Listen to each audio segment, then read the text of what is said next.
Good morning, the 25th of April 2025. Not much good out, it's just fairy now. I might go out now and get something done. The Gardai, my time. This is to give you some of my experiences as a policeman in Ireland. And I can't say if the Gardai today is the same or how it changed, but I have no doubt it's still the same general principle. In my time in it, an ordinary fella in a country station could really not rise above the rank of sergeant. It was all contained, but that changed quite a bit. Just as I was leaving, I was told that they were mad looking for inspectors. They couldn't get people to fill these tasks. So times can change a bit. In my time, promotion was everything for the leaders of the job. When it'd be coming up to promotion time, they'd go mad. They'd go like a March hare, going mad. You'd see it glint in their eye. There was total lack of unreasonableness and a completely institutionalized organisation in many ways. It was very hard to steer clear of being institutionalized. It was like going back to school, and if you let it get in on you, you'd get like them. And an awful lot of the Gardai and the senior Gardai came up to retirement because the ages for retirement at that time, and still in the Gardai, commissioners, if they're appointed before 60, can serve to 65.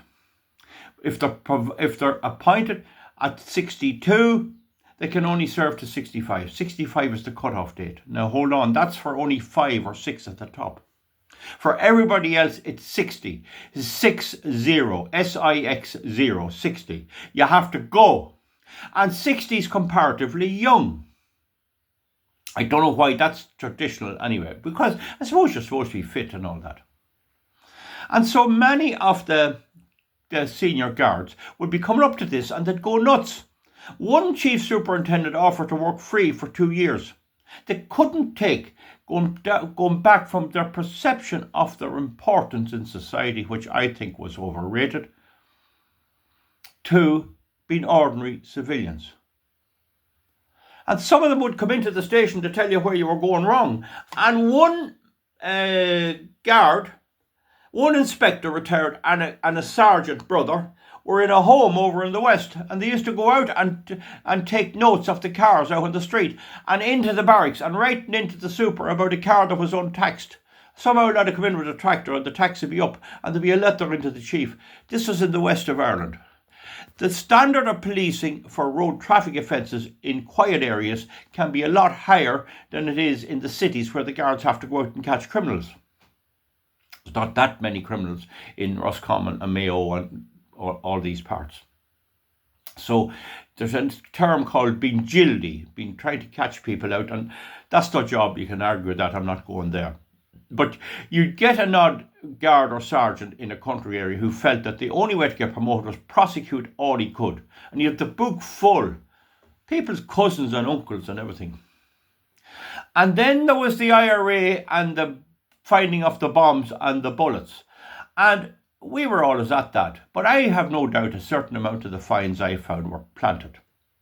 The guards were planted them themselves. So they'd find 100 rounds of ammunition and they'd report 70 and keep 30. And when they began up for promotion again, they'd plant it. Now, this wasn't endemic. A lot of decent guards didn't do this. But there was an inquiry in Donegal which covers me for saying this. And the judge found, you remember the 5 fingers strand? The judge found that there was such a remote chance of getting promoted in country areas that they had to resort to planting fake bombs and bullets and stuff like that. You get the point? He ruled that himself. Because in the guards, the big centres like Dublin get all the promotions. The commissioner, whether he's Drew Harris or anyone else, once you're outside of the Phoenix Park, he doesn't know you exist. And if you're in Mullingar and you're the chief superintendent's in Mullingar and you're out in some other place, he doesn't know or care. So you always have to be in the centre. Anyway, things have changed a bit in the administration. I wouldn't think they're capable of thinking up anything. But what was my own experience? My first station was Ballymote in Sligo. I then spent 2 years in Dowra, 6 months of it on my own. Well, there was a sergeant there. He'd be there sometimes. And then I decided to throw it in and give it up. I moved to Dublin before that, and I moved to Kevin Street. I applied for a transfer to Kevin Street, and I ended up in the middle of the city centre, and I was there for 2.5 years. And somebody out in Balbriggan, I was going to chuck the job, and my mother says there's several around here are sacked, and if you're sacked, it'll bring us on. Will not look good for us, you see. And next thing was this chap out in Balbriggan rang me and he says, I want to get in there. Would you exchange with me? And sure, I hopped at it. And I went out to Balbriggan and I loved it out there. And there was a super there who was a snob. He was big opinion. He was Knights. He was Knights of Columbanus, and he was their Lions Club. But he was a snob. But funny enough, I've always found in life, a snob is the best man you can have. That don't harbour the same type of deviousness of the non-snob. And the sergeant in Balbriggan, I can't say very much. We'll not go into that because I don't want to break up old members. Most of them are dead now. The super's dead. But the super says to me, you seem to be good on this law. And I was good in law. I explained to you how I used to be doing protection at Green Street Courthouse, and I got them to put the hut that the light had shine in and I could read. And I was studying the law. And I was looking for a code, the Gardai code book and the Gardai guide, and you couldn't get them. I had to borrow them of some people. And one sergeant, I had to give him €20 a loan before he'd give me the books to make sure I'd give them back, and I did. So he said, you're good at law, why don't you do the exam? And I did, and I passed it. I sat it in Drogheda, and I passed it. I always remember there was some kind of a church, demolished church spire outside. I remember looking out at me writing down. So anyway, and I got promoted the second time, and I got sent to Scottstown in Monaghan, and the troubles was big there. And then I was there 6 years, and there was a vacancy in Clonus, and I wanted to go back to Loudmead because I still had my house in Drogheda, but I was asked would I take Clonus, and I became the sergeant in charge in Clonus in County Monaghan. And then the vacancy came up for a detective sergeant in Cavan, and I applied for that, and I got that. Anyway, I retired in 2005. Now, what was my experience? What was my real experience? The Guards, they're down on the Republicans. Yes, are only the Queen's people, and all this. And I was stopped, and you'd be out at a funeral. Val, I was stopped speeding. Can you do that?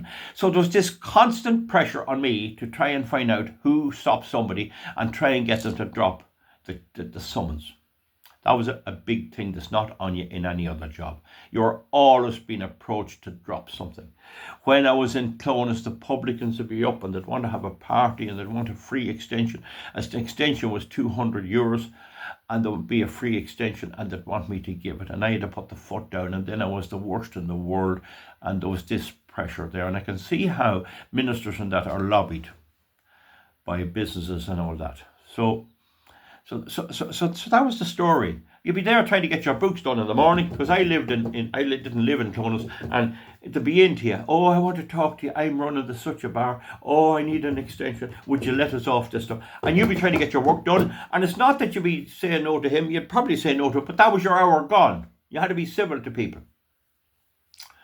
And so there was always this pressure between the law and the practicalities of running the law.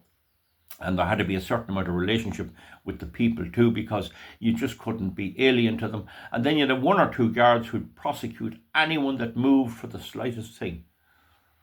Anything. I didn't agree with that. I did not like that. I think decent, straightforward prosecutions, no insurance after a month or two, no insurance or something like that, make them pay their tax and all that. And if they come in and tax it the next day, we should look at what was the point of going to court. But the court service always pressurised us to have cases, because they were relying on the cases to justify their existence. And the solicitors always wanted plenty of prosecutions, because that meant business for them. I'm talking about little things like road traffic, like no lights on the trailer. Do you understand what I mean like that? So anyway, I've dealt with that. But here is what I want to get to on 9 minutes. The bane, is that the word? The problem, the scourge of my choosing the Gardai as a career was typing. When I joined it, you wrote out everything on a sheet of foolscap. And some of the guards would be an accident, and they'd send you a file, and they'd write everything up here in this corner.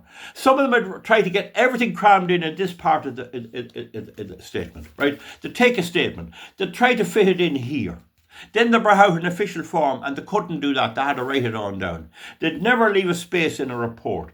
Everything would be all above on the top. They'd have the whole lot up here and you'd be trying to read. And I'd say to them, why don't you spread it out? They were incapable of spreading out their writing. Right? Now, I'll be doing a video on passing exams if anyone wants it. And I'll do that for you and I'll explain a lot of this to you. But that was a big problem. So the typewriter came in. But in my time, for the first 15 years of my service, it was an old Underwood or an Ovette. Click, click, click, click. And there was a ribbon. And when you'd push E, the ribbon would shoot up and it'd hit the paper. And if you pushed another button, it'd shoot up more and it'd print red. And then there was no Tipex. I did one course in Ballymote by the nuns on typing and I was transferred and that was enough to get me started. But in fairness, I think nearly everyone with the QWERTY board you have now, everyone can type good enough. But I acquired it fairly good. And by dad was it needed. Now, I was a reasonable writer and for various things you would. Well then, when we were trained in Templemore, we did a bit of court procedure, but they never told us the requirements of taking a prosecution. And there are certain prosecutions that require the consent of the Director of Public Prosecutions. So if you are out on the beat and you get a fellow with no taillight, you can just give him a summons for no taillight and go up and give evidence in the court, and that's that. And at that time, there was always a superintendent or inspector in every court, in every district court. But in Dublin, there was none. They couldn't be in the courts. They had to run their districts. So the guard himself had to do it. So in the country, if it was a certain crime like maybe malicious damage or something, there was scheduled offences on the Offence Against the State Act. The state wanted to be sure that these weren't ones for to do with the violence in the north or something, and there was ones to do with where the permission of the DPP was needed. This was to stop a very serious case being ran through the courts by the guards and then discovered this should have been a major prosecution in the circuit court. So some guards finds a fella an embezzlement for 2 million and he gives him a summons for the district court and he's fined £10 and then he's double jeopardy, you can't go back. There was all these reasons, but nobody ever explained it to me. So I was in the country and when I'd go into the court, I'd give me evidence. If it was a long-winded thing, I'd give my right it out and the super right prosecute. Now I can't remember right at the time, but as far as I can remember, a superintendent was entitled to let you go ahead. He had a certain amount of training of what could go ahead in the district court and what couldn't. But when I went to Dublin, there was none of that. And I found myself below in the court with some fella from Minton Coins. He had a yoke for making 50 pence pieces out of lead, sheet lead. And he could drop them into the machines and get change. And I caught him. Like a fool, I caught him. And I prosecuted him. And I had him in and I got a charge and done him out. And the sergeant says, oh, that's a serious offence. But he didn't tell me anything. Nobody in the whole of Kevin Street knew that this was an offence which should have been reported. So I went down to Judge McCooey, who was a character in himself, down in the courts. And he says, where's your permission? Have you permission? And I didn't know what he was talking about. You're disgraceful. Here was me, a gossin from the country. And the judge calling me disgraceful. No one ever told me this requirement was there. So then I said, I'll have to find out what this is about. And I inquired around and someone mentioned there's an office down in the Dublin Castle and you have to go down to it. So the next one I went down to them and explained the whole thing. And it was only 50 pence coins and he was a bit of a gouger. And they said, okay, you can go ahead. And when I went back again, whatever it was, I was able to say this was the case. I had the permission of the law officers.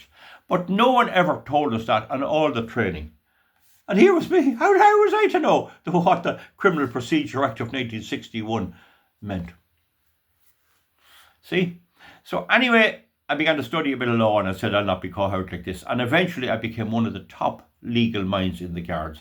When there'd be a court coming up, they'd ring me from all over the country. I'd often come in there in the morning at 10 o'clock. A guard. And, oh Val, where are you now? I'm up in Scotland. Come here, what's the law on I have a sudden death down here, but it's on a certain form.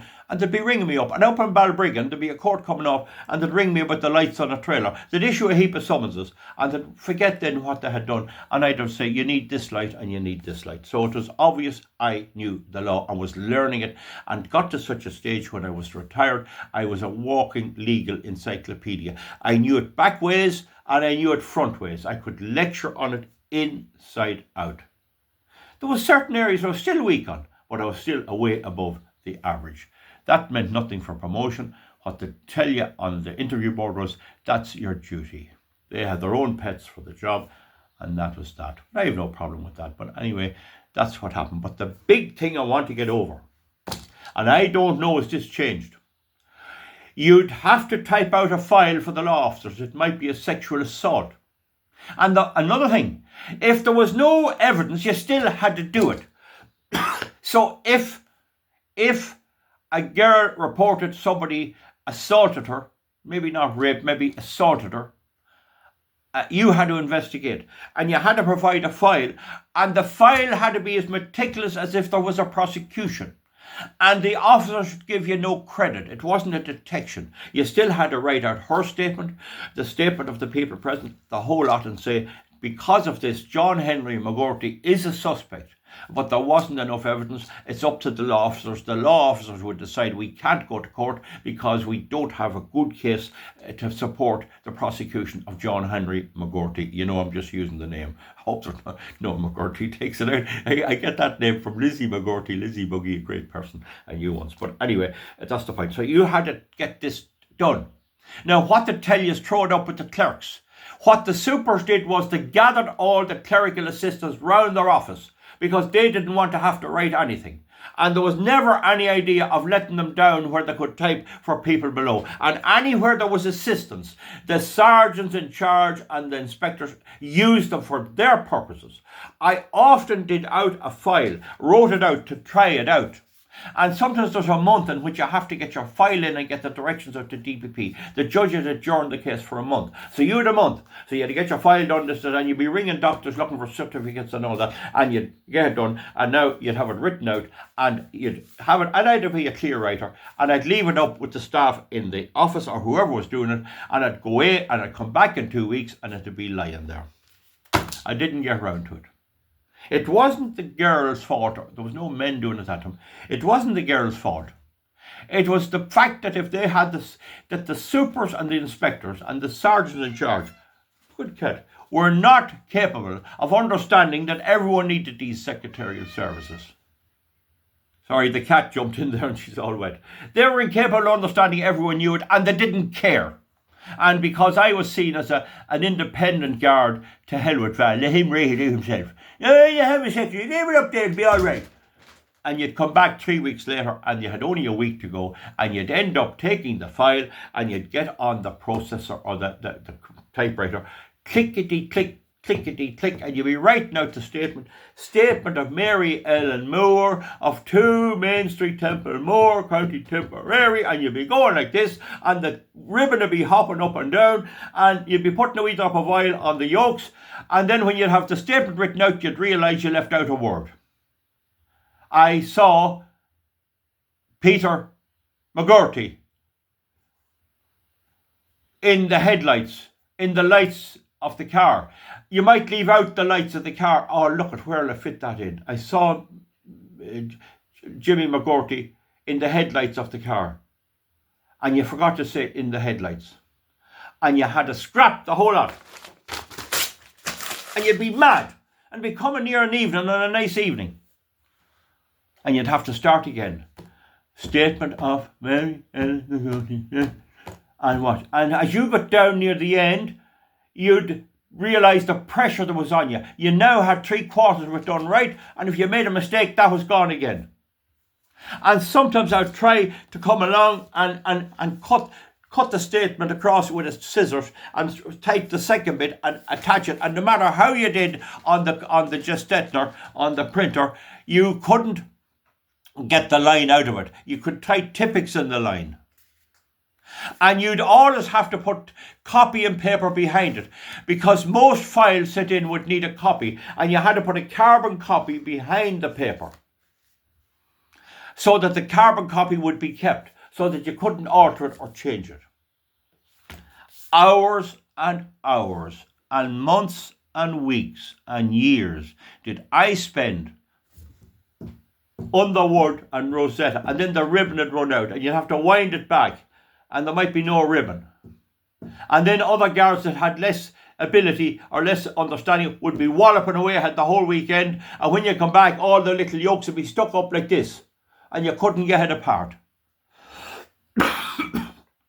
And you needing to get the file in.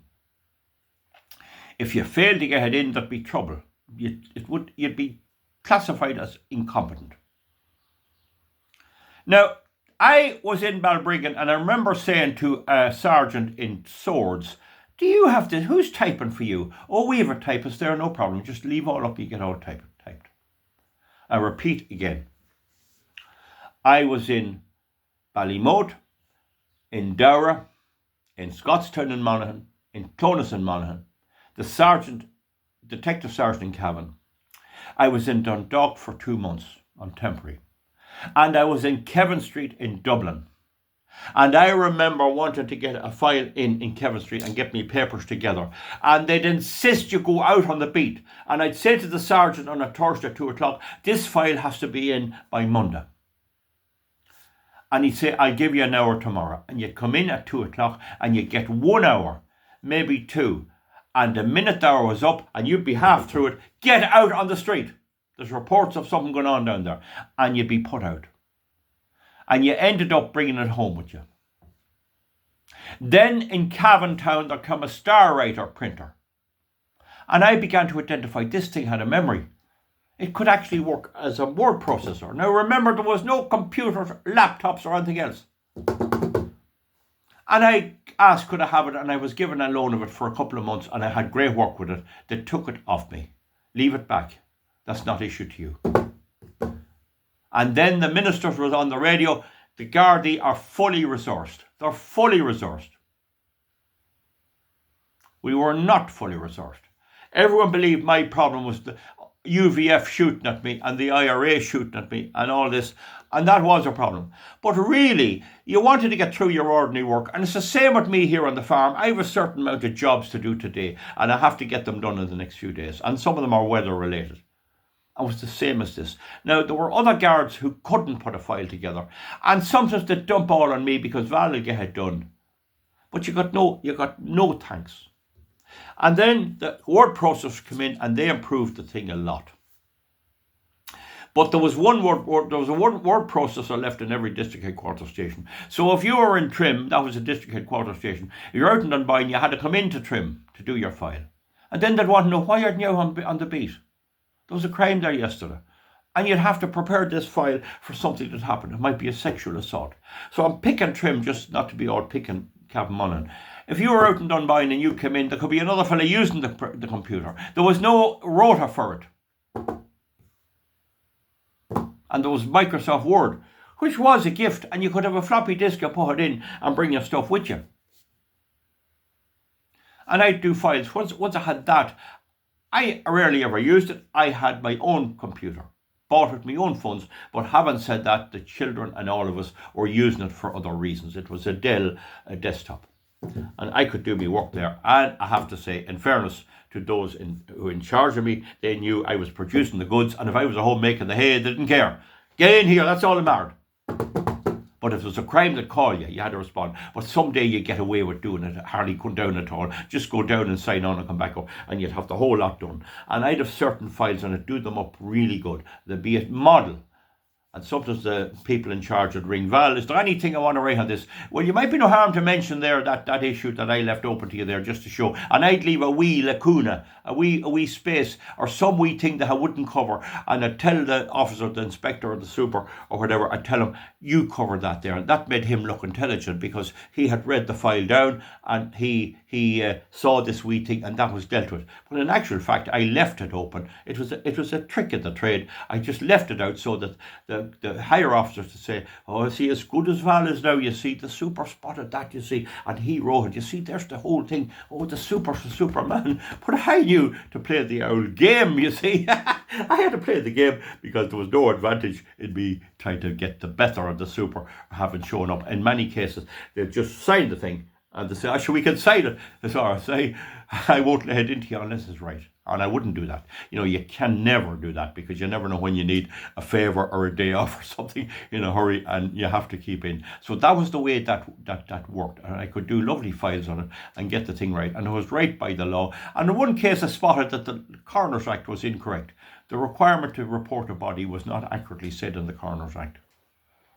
And one coroner got a job in a place, and he gave it up because of some of the badly written law. But that's another issue. So anyway, folks, that is my memory of the Guards. Not the danger, not catching, punching, not, well, there's a bit of that. Typing, below in Scotstown Station, clickety, clickety, click.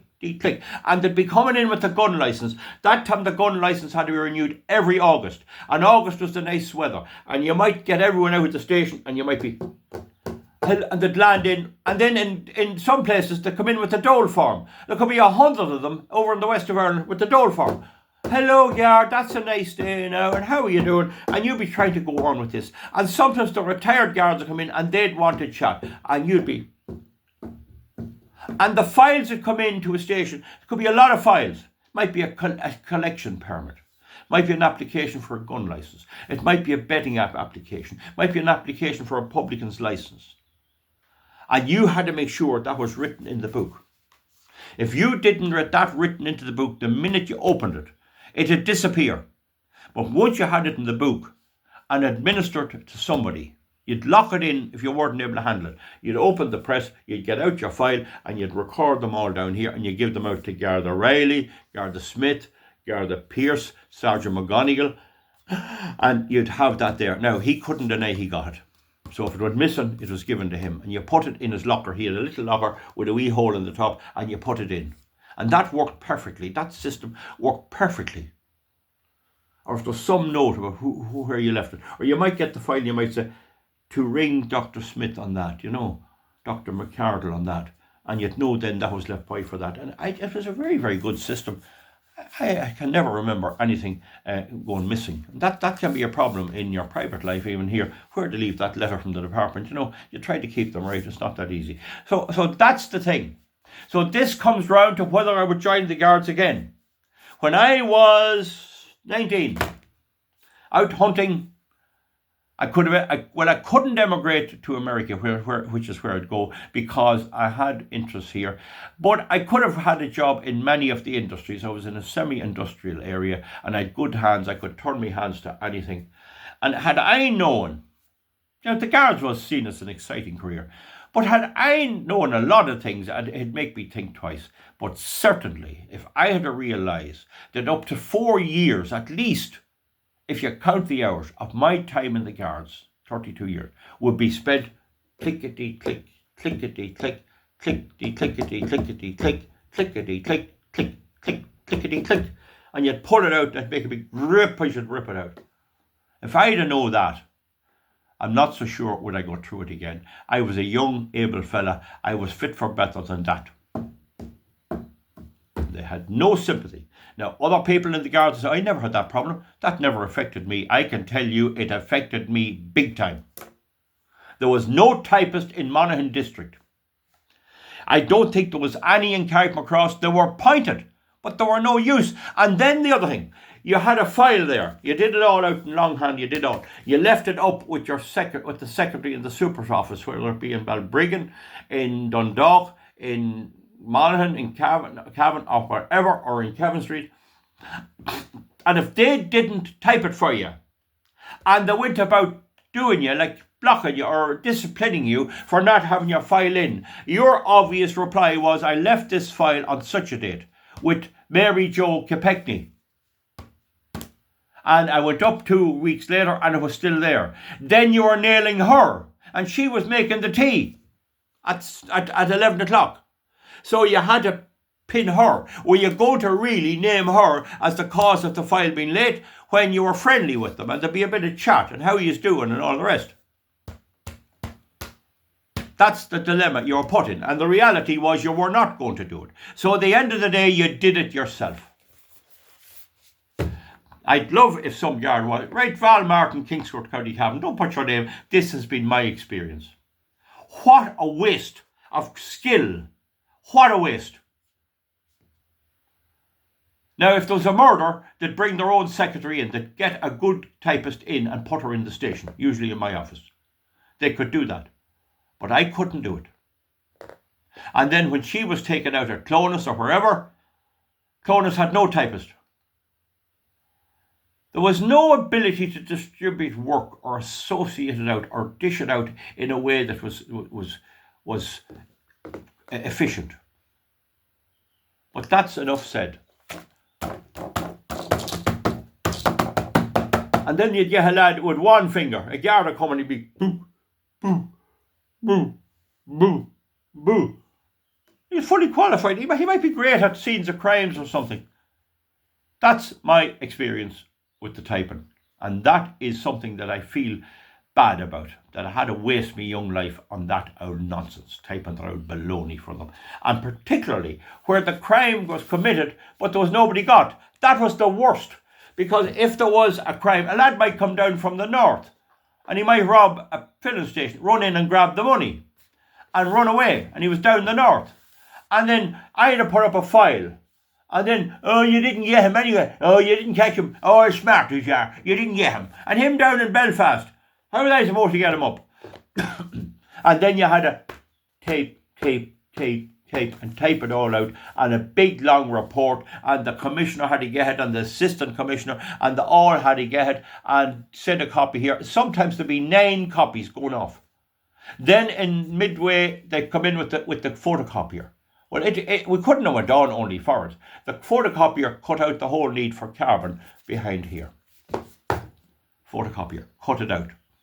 You could copy stuff, make as many copies as you want. And that was an unbelievable help. But you still had to print it on the word processor. You still had to go up and get it copied. And that's if the copier was working. You had to put in different toners and stuff. You still had to do that. So you're relying on a whole lot of technology. But in fairness to them, they had professionals come down. You could ring up some lad and he'd come and he'd fix the photocopier. I remember being a student in Inver College, that's Carrickmacross Technical School, and they had a Gestetner. And I thought, that is some machine. You wound a handle and it had produced several copies. Now, that was 1969. They had a Gestetner, look it up. You put in your file, you put in your sheet like this, and you wound the handle and it produced you copies. Well, in 1985, we didn't have Gestetners in the job. We had no copying hardly at all. It's only after about 85, maybe 84, that we began to get the computers and all. And then it was all begrudgingly done. Only the bare minimal. That's my experience in the Guards. Wouldn't you think a lad like me be given out about something or other, like there was discrimination and promotion and all of that and terrible injustice, but there was some good times too. But this is the meany part of it. I mean, they could have made the life of the Guard much better. And then there were the unions, the GRA and the AGSI, and they never ever brought this up. And when they did, nobody paid a blind bit of heed to them. We'll see you back. Comment underneath. Bye bye. Good luck. Thank you.